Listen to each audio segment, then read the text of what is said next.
And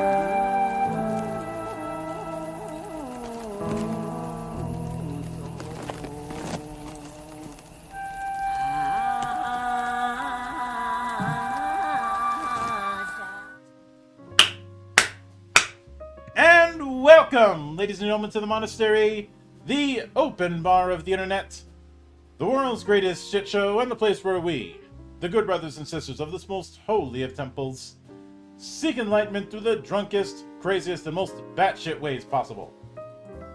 I am your one and only gaming monk, better known as Mildra, and with me I have a newcomer into the temple, creator of Ambition, the two-book project which is mixing a bit of tarot, a bit of Taoism, and a bit of fantasy, all in one glorious package. The one and only Yanni. How you doing tonight, man? Hi, I'm doing great. Just made some dinner. I'm happy to be here. Happy to talk about Ambition and tabletop RPGs. But yeah, very, very excited. Yep. So, a bit of a tradition around here, aside from the drinking, is opening with the humble beginnings, the origin story, or for some of us, the villain origin story. Wait, that's just me, never mind. Walk me through your first introduction to role-playing games and what made it stick. Oh, this is I could go like way back. So my first experience with role-playing games was, I think, when I was in 6th grade. It was after a Halloween party playing 3.5 Dungeons and Dragons. And from there, I really, really enjoyed kind of the shared storytelling campfire aspect. So we did 3.5, and then later 4th edition, and then 5th edition. And then I don't think I really started loving tabletop RPGs for like the RPG part until I played Lancer. I think Lancer was my big game that really showed me like, oh man, there's like so much more possible in this game design space than what I was exposed to. So I ran Lancer for a long time, and then my home group wound up getting very attached to 5th edition. So I didn't really start doing tabletop RPG design until I used to work in the video games industry, until I stopped working in the video games industry. And I'd been running a campaign in a world for a very, very long time. And pretty much at the point that I was running it, it was like the narrative and story structure was completely homebrew. Most of the mechanics we were using were completely homebrew. And I was figuring out what I wanted to be doing at that moment, because I used to freelance as an artist in TTRPG spaces. I was like, maybe I just like put a book together and like as like a setting guide or something, and publish it. And then one of my players gave me the wake up call I needed. It was like, hey, you hate running stuff in 5th edition. Don't publish something in 5th edition. And I'm like, that's crazy. He's like, you should make your own RPG. And then 2 months later, I was playtesting the first draft of Ambition, and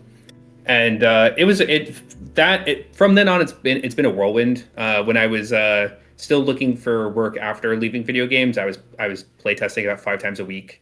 Now it's like 1 to 2 times a week, which is the pace I was at was very unemployed, a very unemployed pace. Yeah, I think that's basically my origin story. Is I've been playing tabletop RPGs for a long time. I love the campfire storytelling dynamic of tabletop RPGs. Oh, I've also only really DM'd. I think I've been a player maybe once, twice in my entire life. Another forever DM, I see. Yeah.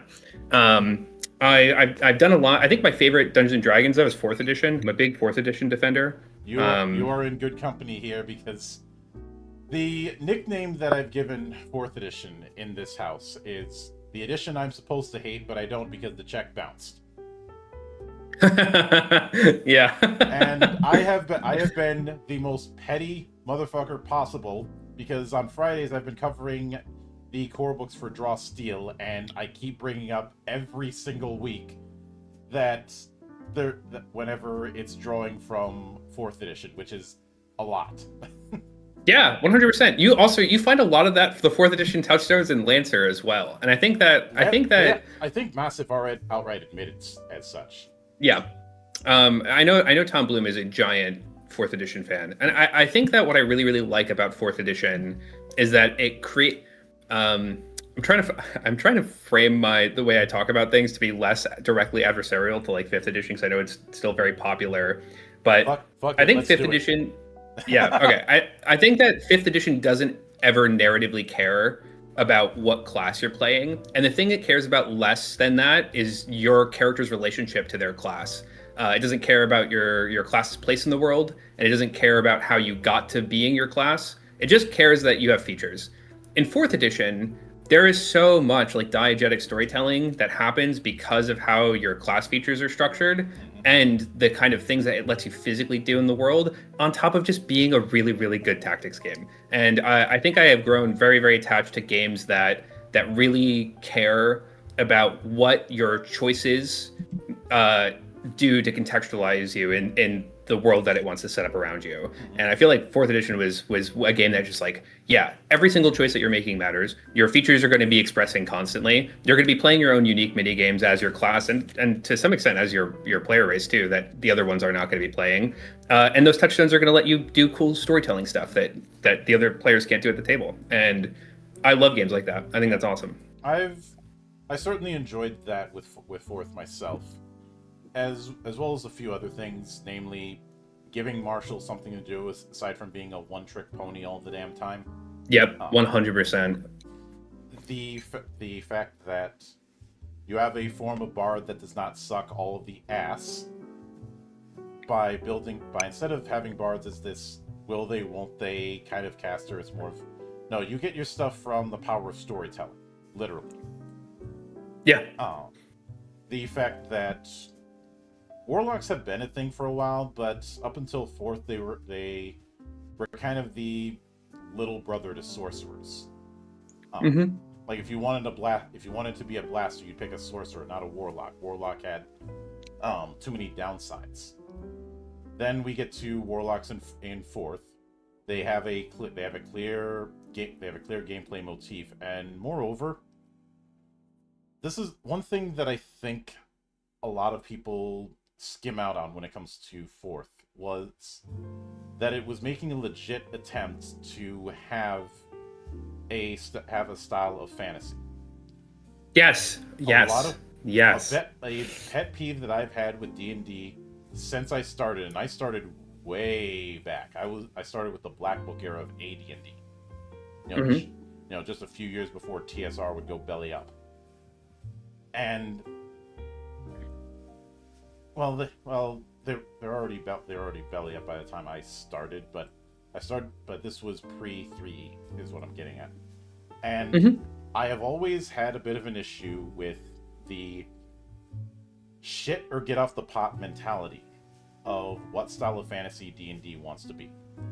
I can ask a dozen people that question and get a dozen different answers, and that's precisely the problem. I think that the trending, the trend for D&D specifically, has like, I know people like to say that D&D is like very like Tolkien inspired, and the more that I think about my relationship to like Tolkien and fiction and fantasy fiction, it's like it's so superficial. I don't even think it's really there in fifth edition anymore. I describe fifth edition mostly as like it's Renaissance Fest fantasy. That's what it feels like mostly. It's like yeah. The reason I have an issue is and this is why I use the phrase "shit" or "get off the pot." Is you can't make that claim of you can use this to do all kinds of fantasy, while at the same time trying to claim that there is an implied style through the races, through the weapons, through the classes, and the like. I think the better analogy to use when it comes to it is, don't piss on my head and tell me it's raining.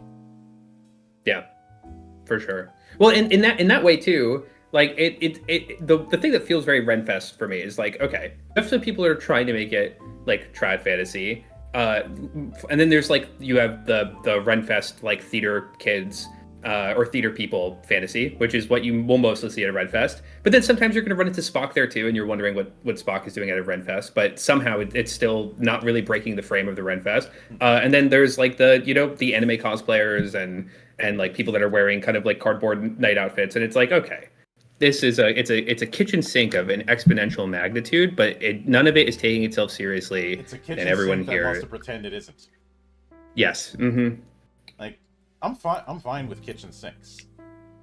After all, one of my favorite RPGs out there is Exalted, which is definitely a kitchen sink, and but even as kitchen sink as it gets, it has its foot firmly placed in the ground of trying to be epic style fantasy, as in like a Greek epic approach. Yeah. Just with a bit of anime bullshit along with it, but and I will freely admit one of the big things that's been my whipping boy has been the whole spells per day thing. Because if you're gonna claim agnosticism, you can have a wide variety of approaches with how magic works in different settings. Like the way magic works in Lord of the Rings is going to be different than the way it works in, say, Mistborn. Mm-hmm. And those two are going to work completely different from the magic in Wheel of Time. Yeah. But can you really claim that kind of agnosticism when you have a set of rules for how magic works? I don't think you can. Yeah, I feel that. I have a lot of thoughts about the way that magic systems and tabletop RPGs are designed, because I personally I don't gravitate towards like the super open-ended like Ars Magica or Magic of the Spheres type magic systems. But I absolutely despise spell level spell slot systems too. I think that there's more design space in the kind of like fancy and adjacent magic system that is unexplored. But I in that vein too, I feel like video games have been doing it really, really, really good for like a long time. Like I think that even if you look at like Soulsborne games and Dark Souls 1, that is pretty much using just like spell level spell slot resource system.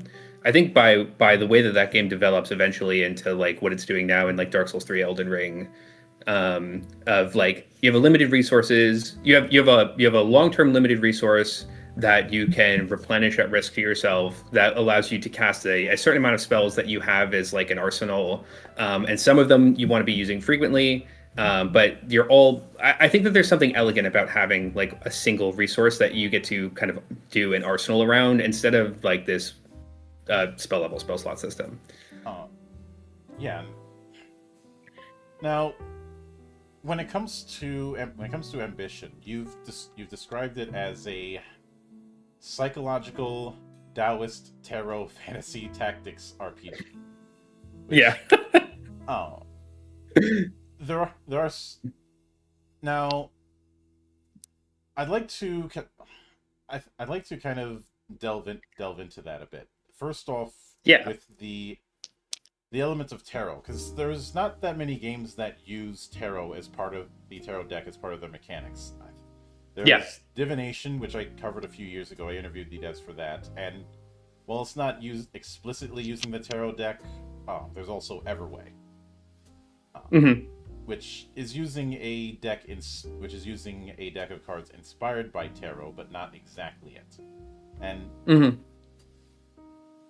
was obviously the major arcana with tarot kind of describe a spiritual journey. Was that part of the reason you went with tarot as one of the elements of ambition? I do like the journey part, but honestly, in like kind of the world building of ambition, I throw that out almost immediately. So like the player part, or when the kind of primer for the adventure that you're going to go on to is that the age of ambition is defined by the Fool Arcana being dead. So you're in an era that is never going to have another new beginning. So whatever journey you're on right now, it's going to be the one that decides the shape of everything. That's certainly a very Souls-like thing to do. Yeah, 100%.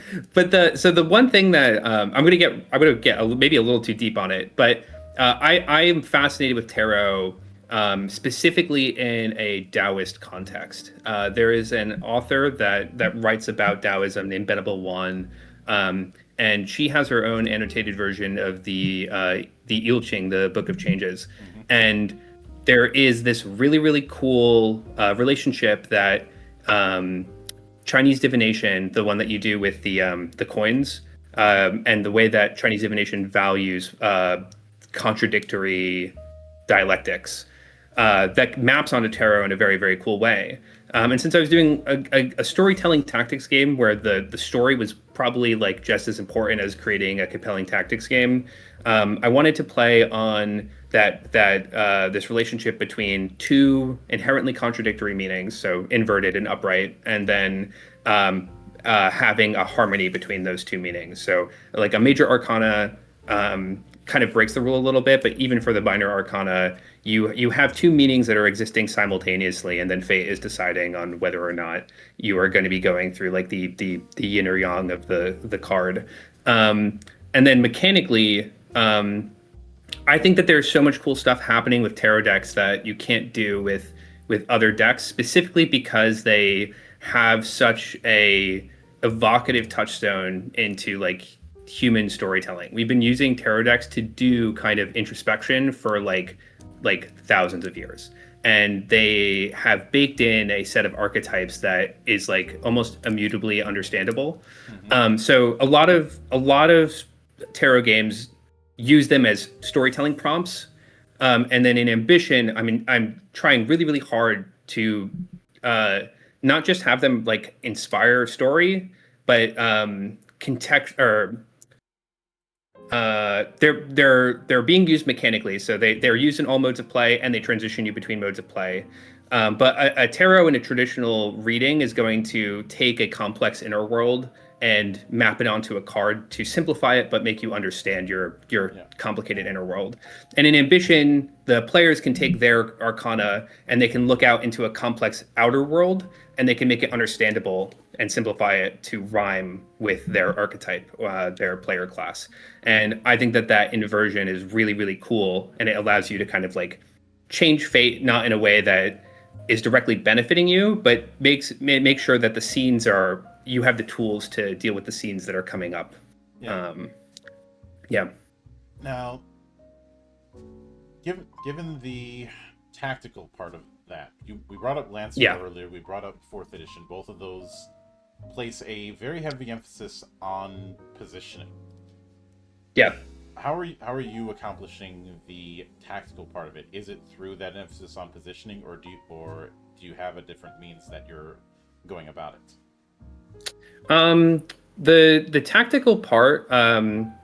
So Ambition is a crunchy game, and the two things that I wanted to do is that I wanted to make sure that when you are doing violence in Ambition, it's a fun tactical experience, but also it has a real weight to it. And I don't mean that in like a Borg sense where violence is failure or violence is a lethal thing, but just that I think one of the things I realize I don't like about running trad fantasy tabletop RPGs is this idea that you go out into a like goblin camp and you exterminate the goblins, and then you're motivated because they're sitting on a bunch of loot, or you go and you kill a dragon and it's sitting on a bunch of gold or XP or your next class feature or a magic item.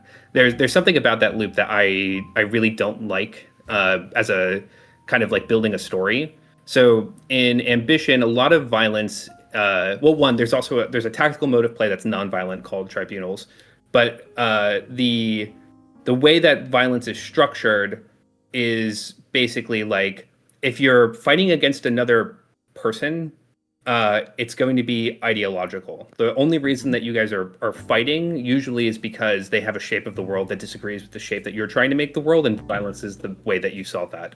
And then violence against like nature, the environment, or monster or beast is metaphorical, where like I care more about scenarios where you're killing a dragon because the dragon is teaching you about yourself, or you're overcoming a part of yourself. So like in The Hobbit, where the dwarves have to overcome their greed, or in like Beowulf, where the dragon is the physical representation of the fireborn destruction of everything you've ever known. I care a lot about that when it comes to story structure. So the tactical mode of play, to get back onto like the mechanical stuff, it's very inspired by Lancer. It's inspired by Pathfinder Second Edition. Inspired by D&D Fourth Edition. I'd say that those are the three biggest touchstones.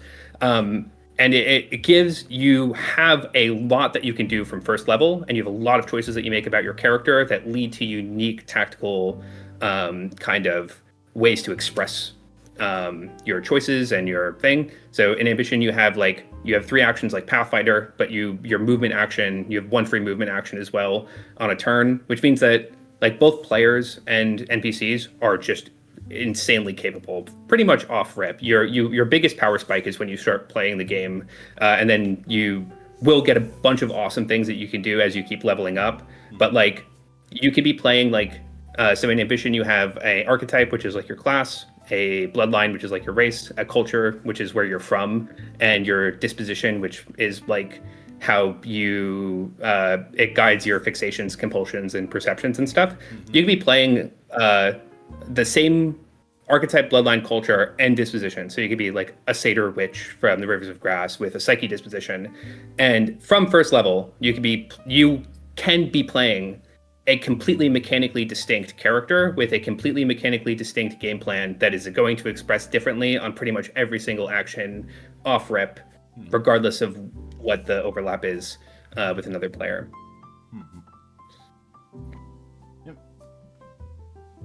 And with that in mind, because I did take a look at them. I do find it kind of amusing that with some of the classes, for lack of a better term, I know that's not the name, but I am, as with many things, a creature of habit. Is that with the 5 that were presented, I was able to get kind of a vibe for them, as well as how the references on their sleeve. Yeah. In a sense. And I'd like to go into those 5 to kind of get a feel for what sort of play style you were trying to emphasize with them. Oh yeah, 100%. I would love to. Which I feel like a lot of people are going to look at the Bulwark and think of the D&D fighter, but I could only see that if we're looking at the 4th edition fighter, or emphasizing the idea that the fighter is supposed to be the walking arsenal, which is something they don't often get to do. Yeah. So like, as funny as it is when I talk about how much I like expressive play, I think a lot of what Fighter winds up trying to go for, but my biggest problem with Fighter in 5th edition specifically is that Fighter is a class that is only defined by your ability to wield a weapon, and if that's the only thing that defines it, then no one's really a fighter. It's like it's a class. If a class for everybody is a class for no one. So the primary class fantasy that Bulwark is going for is this arsenal fighter. Your core feature is that you will be swapping through an extended amount of inventory slots, more so than any other class. You have weapons and shields on your wrists, you have your left and right hands, and then you have, I think, 3 sheath slots at first level. And every time you attack with one of your weapons, you get to dodge the multi-attack penalty if you swap to another one of your weapons. So I really like when games define power by exception. So every single swords class, the martial classes in Ambition, break the rules of engagement that other classes have to respect. So the Bulwark is designed to break the multi-attack penalty rule, and it basically. It's a class that just wants to have a tool or a weapon or a shield for every scenario that's in front of them. They want to get into the middle of the fight, and they just want to absolutely let loose. And in that regard, I know it would be tempting to look at the standard sword and board fighter, but I feel a better representative would be any character in any character action game in the last 20 years, for one. And also, if you're familiar with this particular series, Beyond the Grave from Gungrave. Gungrave? No, I actually am not familiar with this. Gungrave is the other major project by Yasuhiro Naito, known for who's most. Oh yeah, this guy looks sick. And, You have the left and right hand of Cerberus, which are those big ass pistols that he has, Yeah. and also the coffin. Within the, Mhm. what kind of weapon is within the coffin? Yes. One-shot cannons, Gatling guns, missiles, multi-missiles, anything that can make something go boom and be the premier form of unhealth care is in the coffin. Yeah. That's really, really cool. This character design rips as well. Another thing with Bulwarks that was really important to me is that every archetype and ambition is somewhat prescriptive a little bit. You kind of have to have a certain personality type to play the fantasy of the class.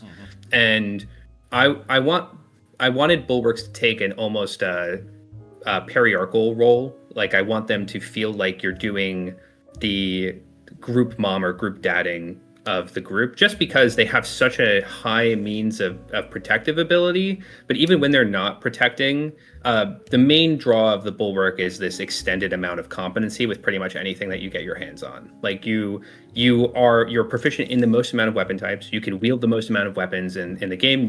You have a variety of shields that you can also that will change your playstyle, and it gives you kind of this kind of like I want players to come into that competency role with a not necessarily a selflessness, but like a caring attitude. Like you're wielding weapons for a careful purpose compared to like some of the other marshals, like the Deserter specifically, where you're definitely not wielding your weapons for for kind purposes. The vibe I get from the Deserter is that of the assassin.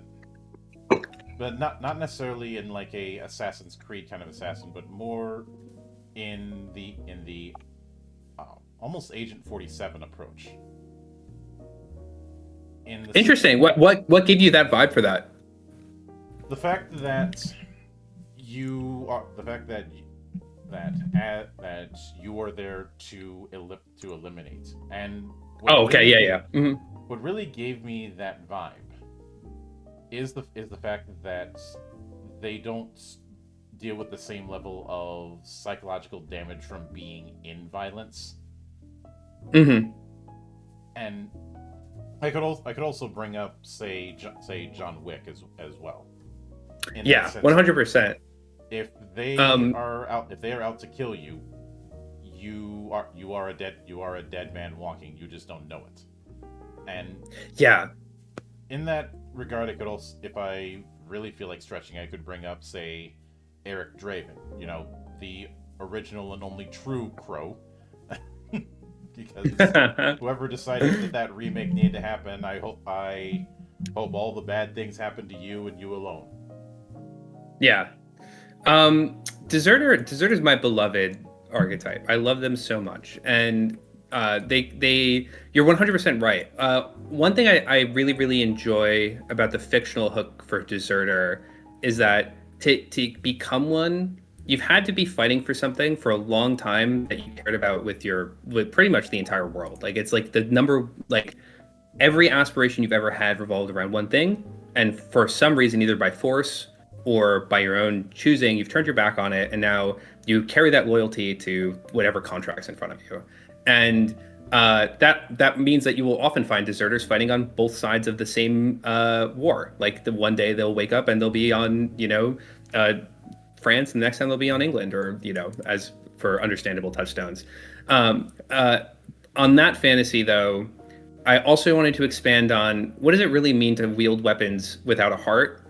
So deserters have that heartless, sardonic disposition, and they also intentionally don't really have tribunal or tails features. They don't have a play pattern for the non-violent modes of play, and it's all funneled into their violence because that's how they like to solve problems. That's the only language they understand. So they wield what are called ultra-violent weapons, and these are weapons that are they start as a size class larger than you. If you play a Heartless Deserter, they're two size classes larger than you. And I really wanted to give this kind of like, you're an absolutely uncaring, heartless, large weapon wielding fighter that is basically has like contingent loyalty onto whoever's paying you the most, or whoever has given you the current contract that you're on. So some of the touchstones too are stuff like Sephiroth or like Guts as well, of wielding just absolutely unwieldable massive slabs of unkind weapons. I'd also say, and just dish it. even though he's not using a oversized weapon, Elric of Melnibone. I actually don't know who this is. Elric, also known as the White Wolf, is the protagonist of the Elric trilogy as part of the Eternal Champion meta series by Michael Moorcock. Oh, this is cool. This is super sick. And yes, there is the connection between him and Geralt of Rivia. Yeah, I can see that 100%. I'd say another example, and I'm bringing this up because of recent events. Any member of the Black Company. From which Black Company? From the book series of the same name by Glenn Cook. Oh, gotcha. We are getting a TTRPG of that in the future. It's currently playtesting. Oh, cool! That's awesome. You know, the idea with the Black Company is basically fantasy Vietnam. is the notion that soldiers will die, but the Black Company survives. Yeah, that is very Deserter Core. And I'd also be remiss if I didn't bring up things like the Crab Clan in Legend of the Five Rings, or the Night's Watch in Game of Thrones. Yeah, 100%. And then I recently just finished playtest material for the fourth expression, which is Misbegotten Imp, and then this one kind of takes the kind of titular Black Knight archetype, that's like Final Fantasy or Fire Emblem Black Knight, where you have kind of like soft magic powers, where and basically instead of having that same loyalty to coin, you basically you're almost kind of saved, or you develop a relationship with a witch, and you become their consort, and they bless you with spiteful powers while you do kind of their bidding. And that has been so much fun from a narrative standpoint, because it lets you add a character to the tarot deck that will show up in the narrative play. Like a warlock who can take a punch. Yeah, basically, or just you're wielding like an 8-foot tall blade that is covered in black magic, and it's just sick. It's just so cool. I love stuff like that. In that regard, it could easily bring up the Witch King from Lord of the Rings. Yeah. Yeah. There's this artist that did this draw. I can't remember their name, but I have this saved in my touchstones because I love that. There's an artist that drew Eowyn if she converted to the side of the Witch King, and them as a pair, and that pairing is one of the direct inspirations for Misbegotten Imp specifically, where the Witch King is the Misbegotten Imp, and then Eowyn in like black robes is the witch that they have service to, which I think is such a cool dynamic. I think it's so much fun. Yeah, when I look at the Sundance, obviously because of the trick weapon and break action pistol, it would be tempting to bring up the Hunter in Bloodborne. Yep, 100%. At the same time, I feel like a just as important touchstone would be Dante. Yeah, it's like Dante, Bayonetta, the Hunter in Bloodborne, and V1 from Ultra Kill. That's like the fantasy for Sundance. I love Sundance. You have a style meter that you build up by penalizing yourself. You bounce bullets off of coins. Your trick weapons do cool stuff pretty much all the time. You get to play a character that just revels in having like a high triple S, a high showmanship, that wants to move fast, move first, and then make a show of it. And it's such a fun playstyle. It's such a fun playstyle, and every person that I brought on for Ambition playtesting that has played Deserter has brought Sundance has brought such a great energy. It's been wonderful. I'm so happy with how Sundance came out. Yeah. And when it comes to when it comes to the witch, uh, Yeah. I suppose that's where you get the adjacent to a warlock in the sense of making a deal with something that you can't fully understand, and that deal is going to be a double-edged sword with you. Yeah, with witches specifically, something that was very important to me is that it's not like you're making a deal with the unknown specifically. Like, I think every witch who makes their pact knows its consequences. They just didn't have a choice to make anything but that pact if they wanted control of their lives. And some of the pacts are kinder, and some of them aren't kind. But for a witch, your magic is literally your spite. It's the amount of anger and animosity that is either within you or within the thing that you made a pact with. So if you are a pact of vertigo, there's basically like there are in ambition there's these angel-like things called icons, and there's a set of icons that blame the myriad for heaven falling, and a pact of vertigo is basically taking a splinter of their like angelic body and putting it into a jar, and then using that, how much it hates you and everything like you, but will work with you because you hate yourself and everything like yourself just as much. That fantasy is really fun and really fun to play. But witches are also, I love them. There's 5 witches instead of 4 like the other ones. There's also Gun Witch, where you've made a pact with the Tower Arcana and you're going to live a very, very short life. The primary touchstone for Gun Witch is like Claymore, if you've read or watched it, where you have and it's provided an influence for some of the stuff that I've written for my own projects.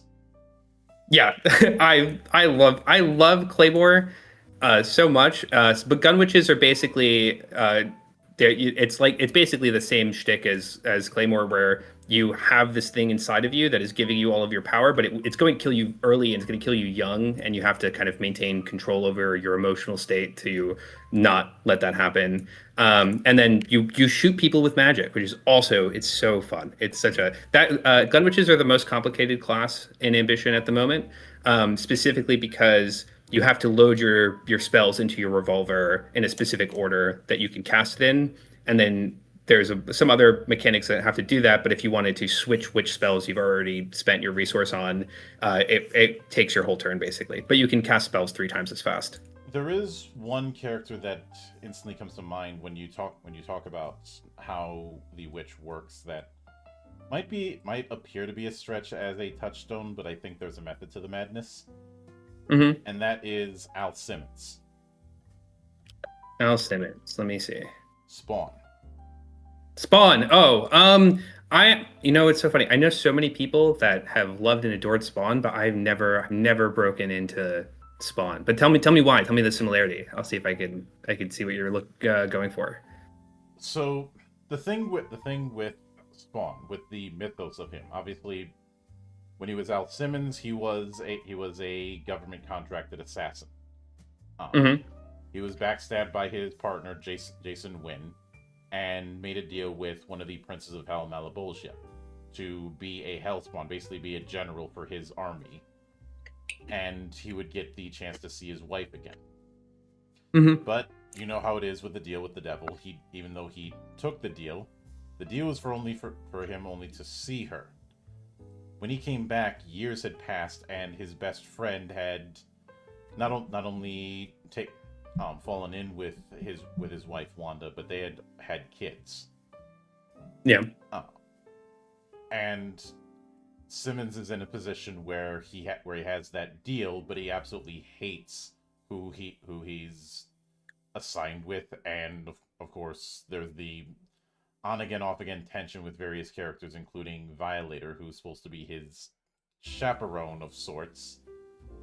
You can't see about him with massive air quotes, but the point is that you have that tension between, yes, he signed the deal, but he is either trying to find ways to delay it, screw over his patron, or get out of the deal.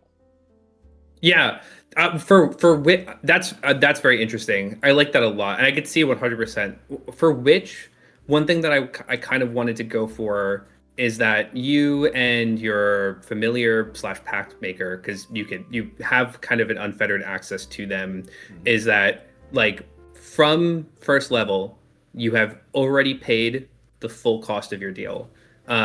And now you have that power and you're looking for the agency that you were lacking before it.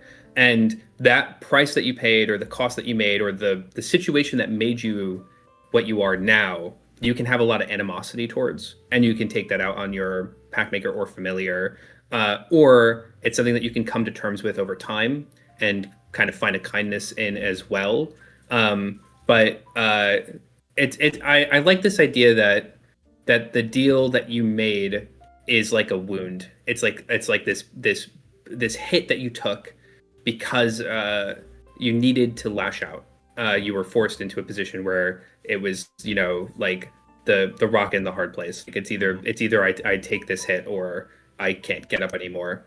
And you feel that in the way that like a wound heals and it hurts and it doesn't leave you the same, but you have a lot of control over how you come to terms with it. I almost kind of, the relationships that I wind up running for witches and familiars almost kind of feels like a ghost in Destiny and a guardian, where like you some people have a positive relationship with their imps and there's a lot of banter and it's very funny, and or like a kind relationship with their familiar. And then some just like they're not on speaking terms with, or they have a lot of animosity towards them, or they hate that this is the path they've had to take in life, and their familiar is the representation of that. And the freedom of those dynamics is a really, really fun kind of story that I absolutely love telling every time it comes up. Mm-hmm. Yeah, I could certainly see it. And when it comes to the investigator, yeah, I know it'd be tempting to go with the Sherlock Holmes approach. I'm pretty sure everybody's brought up Sherlock Holmes in one form or another. Mm-hmm. But I feel just as much would be Constantine.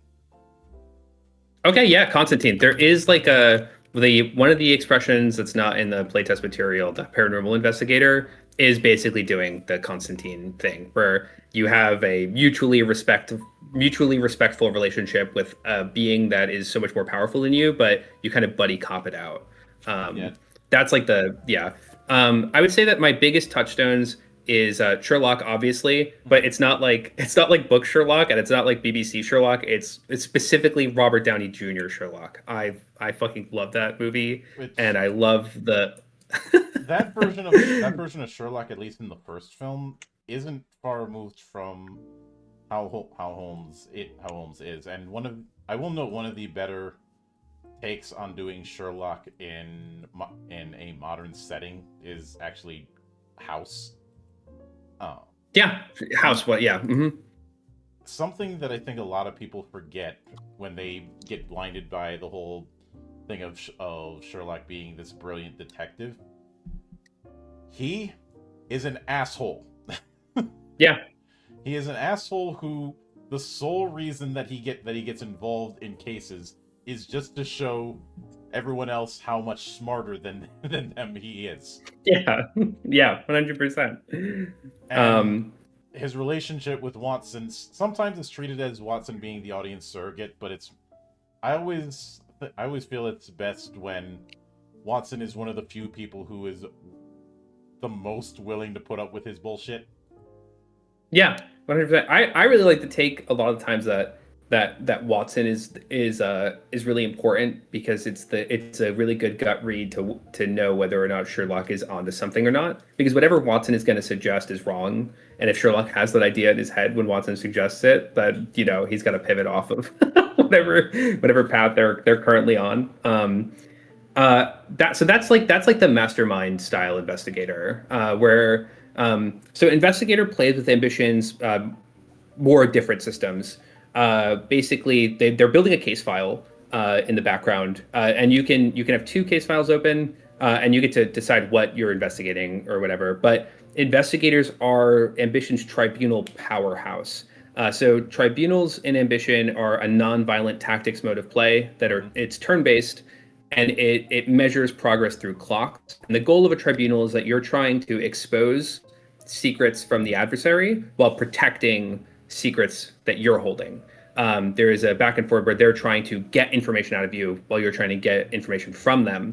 And it's kind of structured in an Ace Attorney Danganronpa style play where the adversary has one big turn where they will push on a specific player or a specific through line, and they were mining information for whatever they are there at the scene for. And then all the players take their turns after.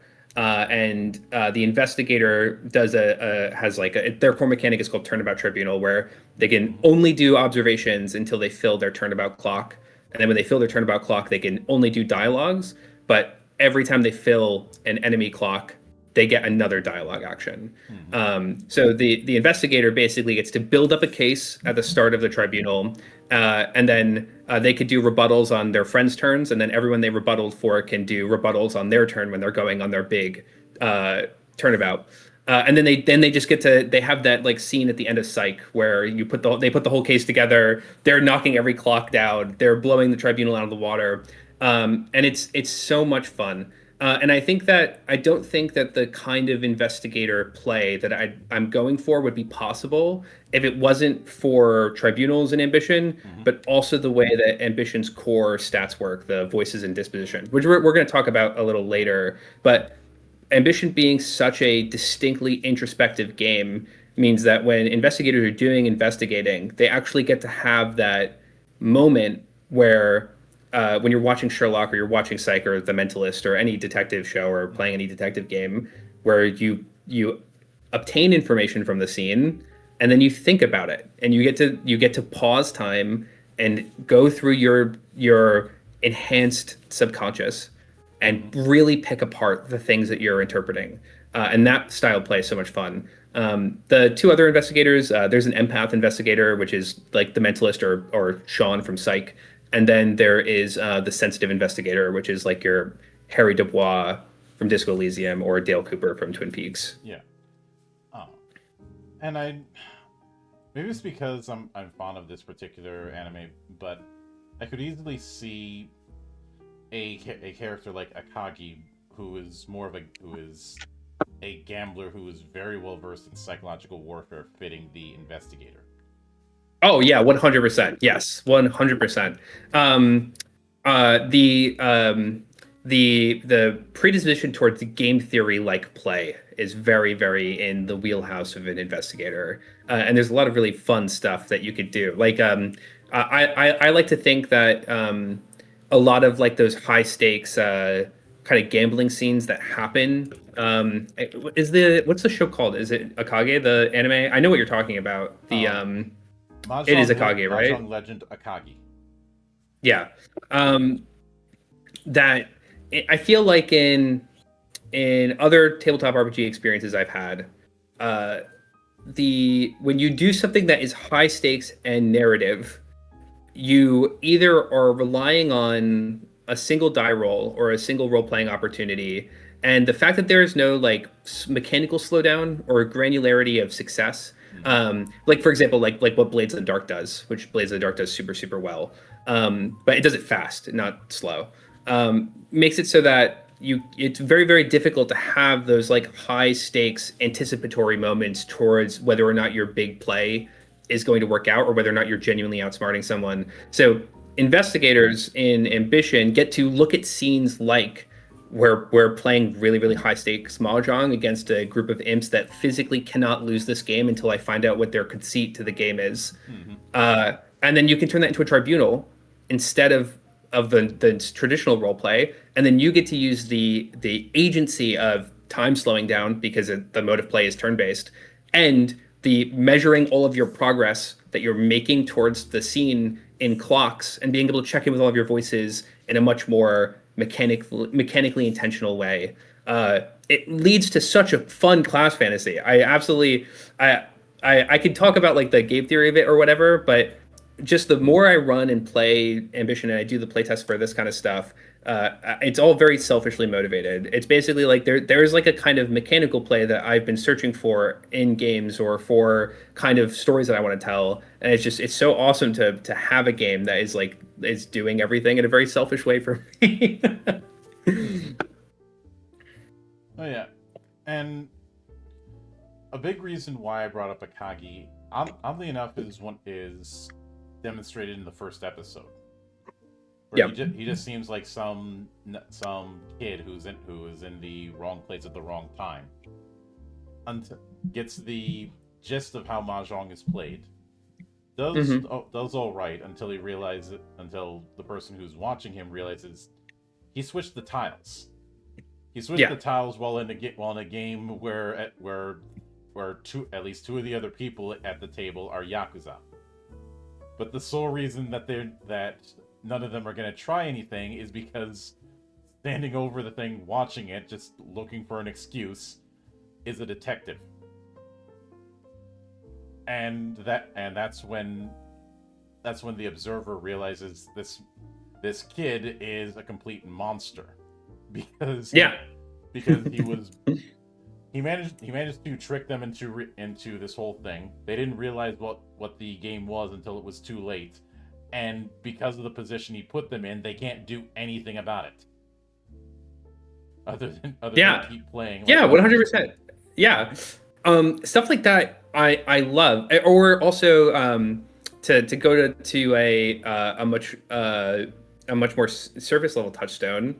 I think that there's like a fantasy that's not touched on about like Death Note, where like you have an exchange where you're saying like one word or maybe half a sentence, and then you're doing the thinking part for most of the mechanical engagement while they say one thing and then you have this introspective moment, like a mechanically introspective moment, and you're having kind of a battle of wits that's expressing in a few sentences. Stuff like that's cool. Stuff like that's awesome. I want more stuff that does stuff like that. Yeah. And when it comes to the battle of wits, I understand why some are a little bit hesitant to do it, because it does live and die on how, in a lot of games, how well people can role play off of each other, and in some cases, a lot of people want to avoid a duet. This has been the problem for years with, say, hacking mechanics in TTRPGs, where because of how in depth the hacking is, though it's something that's been dialed back in recent years. You have this lengthy scene between the hacker and the GM. And I know somebody might say, well, just have more than one hacker in the party. That's not how people are going to arrange their parties. Yeah, 100%. And like on that too, I had to be very considerate of that specifically, because I wanted investigators to be the class that gets to be the powerhouse in tribunals, and the same way deserters are kind of the powerhouse in engagements. Like that they're making sacrifices in other parts of their feature list so they could be so strong in tribunals. And the one thing I didn't want was for an investigator to arrive on the scene and the pacing of the tribunal begins dictated by them. Because like even in some of the examples we're talking about, like a lot of the really fun dynamics that happen in Death Note happen because there are other people there with other intentions. So like Misa Misa, or like the investigating officers, or other people that they're trying to keep secrets from. So investigators having to start a tribunal with observations and rebuttals means that all they get to do at the start is build a case. And that is an internal and introspective part of the of play, while the other players at the table get to do their observation and dialogue, and they get to start playing the game before the investigator catches steam. The investigator has to take a seat at the back of the room, put together what's happening, and then they can run down at the end. And then the way that their other mechanic, the rebuttals, work is they could tag in at the end of someone's turn to get a little bit more information during the first part of a tribunal. But when they go into turnabout, every friend that they tagged in on can tag back in on their turn. So they basically get this like awesome, like they have someone on the stand, they're knocking clocks down over and over again, and they don't have enough resources to get this next clock that would push them over, they can have the witch from before, who had a key piece of evidence that they corroborated, come back and corroborate for them and push someone over the line. And it creates like this very dynamic play where the investigator is both the person that is really like determining, like they get to act like the power fantasy of a cool investigator, but they do so by making the tribunal a really, really fun space for every single player in the tribunal. Yeah, and I'm guessing within the full book you're going to be giving some pointers and advice when it comes to this in like the GM section. Since yes, 100%. We are dealing with regardless of how one slices it, we are dealing with an approach that's going to be unorthodox. Yes.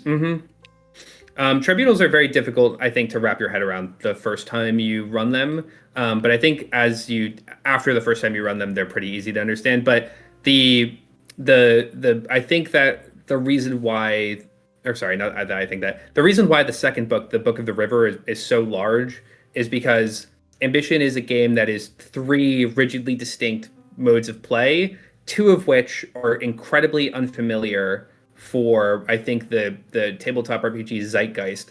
And I want to make sure that the guides for running those modes of play is as comprehensive as possible while having a really, really good short reference guide for, okay, I've read it, I got the gist of it.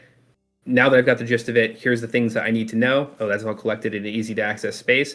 I'm good. I know what page I got to turn to in case I have any more questions about this. But yeah, I think that it's one of the biggest hurdles about trying to deliver on a game that is maximalist and delivering on a lot of really bespoke mechanics. Oh yeah, and when it comes to that, were there any systems or the like that you wanted to introduce that through playtesting or the like kind of got phased out because it didn't quite work as planned? Yeah, I would say that the original version of the tarot system didn't, and it was almost cut entirely from the game until this current version of the tarot system was revealed to me in like Divine Revelation. That was a big one. The tarot system, I think, went through like 2 years of being in a really, really bad spot that I wound up basically cutting from the game. Before, and everything that the tarot system is doing now is nothing like the original one. It's like a whole new system. The other one is that I had a different way of doing the downtime. So in Ambition, there's pursuits where you're going out and doing something in the world, and then you come back to a downtime area. And the original way that I was doing downtime is so mechanically different than how it is now, and it was really bad, and it was really clunky. Trying to think if there's anything that was completely there used to be more universal features that every archetype could take. So there was features that you could take depending on what voices that you had, or like basically how many points you put into your certain voices. You could take these extra features, and then like general features, which are still loosely in the game but in a entirely different shape. And that, I think, was the one thing that I looked at Ambition as like, this is like just mechanical bloat. They're not really engaging, and they don't really feel like a core part of your character. So that was a system I had very, very early, and I cut it from the game entirely. Mm-hmm. Now you mentioned that there was one element you wanted to delve into a bit later. Oh yeah. So Ambitions.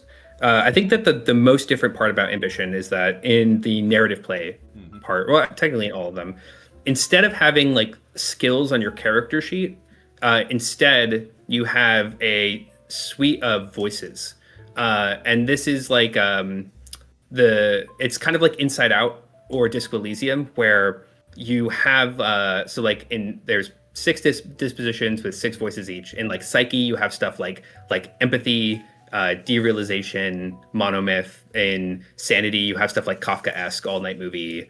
In Soma, you have like fight or flight, physicality, and these voices do not have success or failure states when you roll them.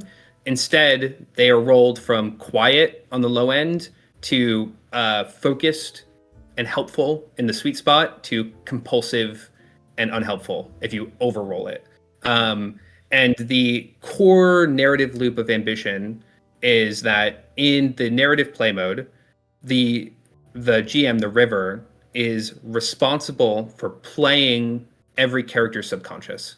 Uh, where instead of rolling dice to kind of see if you overcome a skill check, instead you're like checking in with your empathy, and then the GM is playing your internal empathy. So the dice rolls are basically kind of like every player is tapping into an unknown inner world that they're trying to contextualize. And one of my favorite parts is that you never have to act on what a voice tells you to do. Even if you roll really compulsive and unhelpful, it's kind of like that call to the void. Like if you're in a really high place and something in your head is like telling you to jump, sometimes you can roll a compulsive voice check and you're like, whoa, I can't believe I just thought that. I'm not going to act on it, but strange. So in the narrative play mode of Ambition, the River is playing every single player's subconscious, and then is drawing tarot cards and playing the set in front of them.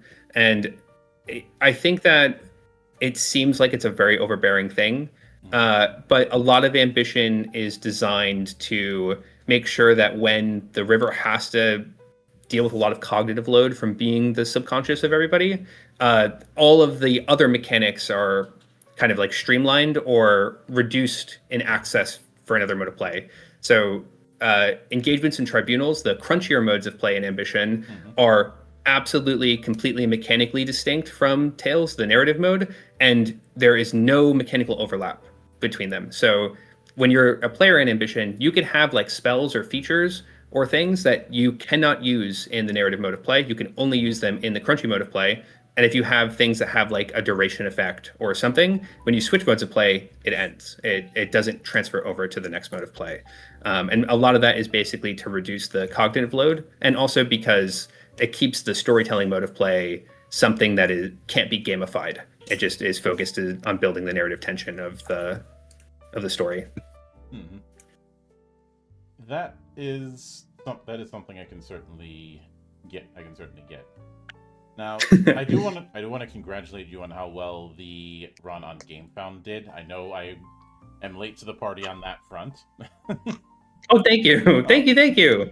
That was crazy. Doing that campaign was nuts. But what would you be shooting for as far as a release window for the next incarnation of Ambition? So we're looking to do the print run of Ambition. We're looking to have the book done by Q4 2027. So about 2 years from now. I'm saying that I know that it seems like oh man, you just crowdfunded and you have a lot of development left to go. So I don't think I would have been confident going into crowdfunding this early, but Ambition won GameFound's RPG party. So we got to just, throw it up there and see what happens. And it seems like everyone's super excited for the game, which means a lot to me. But there's still a lot of work that has to get done on the game. It's two about 350 plus page books, all in all, maybe a 400 and a 350 page book. I'm the only writer designer, and I do most of the art and almost all the layout as well. So it's a labor of love. But it's a game that I'm selfishly obsessed with, and it's the only game that I want to play most of the time. Yep, I can certainly, especially given what I do in this monastery. But yeah, with that said, I do want to sincerely thank you for taking the time out of your schedule to come all the way to my monastery and enjoy the madness that happens here. Oh, I want to thank you for inviting me into the monastery. You know what? I just because I was a little bit late today, I got to have a nice warm meal while we talked alongside a nice drink. It was cozy. The vibes were incredible. Thank you for bringing me to the monastery. Yeah. And anytime you see fit to return, whether it's for more of this or just to do a glorified shitpost about how the dice everyone equally. I would, Mildred, I'd absolutely love to. Not right now, but in the future, we got to chat about some of the stuff I'm working on that I'm calling the hard-coded tabletop RPGs. I think that with how much you like Final Fantasy, and the work that you're doing, I think you'll find a lot of my non-ambition work also very interesting, and I'd love to come on and chat about that. Yeah, and I always try to leave the door open for a return if I can help it. But with that said, of course, a sincere thanks goes out to everyone who took the time out of their schedule to come onto the show and enjoy the madness. And there will be plenty more where that came from, as there always is here on the open bar of the internet. But until then, thank you. But until then, on behalf of the good brothers present and not present, my name is Mildra. I am your gaming monk. Stay fucking frosty, everybody.